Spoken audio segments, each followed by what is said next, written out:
ये हमारी मशीन है GM25 मॉडल है। देखेंगे माल का अपना था। ऊपर का ये 1 2.5 mm का है, ये 4 mm का है, ये डिस्क का वायर है, ये चुटिया वायर है 8 mm का। हम इसे निकालेंगे। पहले 1 mm का निकाल दो।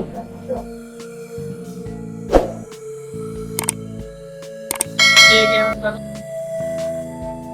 ये 2.5 mm का है और ये 4 mm का है। ये तो हमारा 8 mm का चुटिया वायर निकल गया। ये डिस्क का वायर, ये जाली है, जाली सजेगी।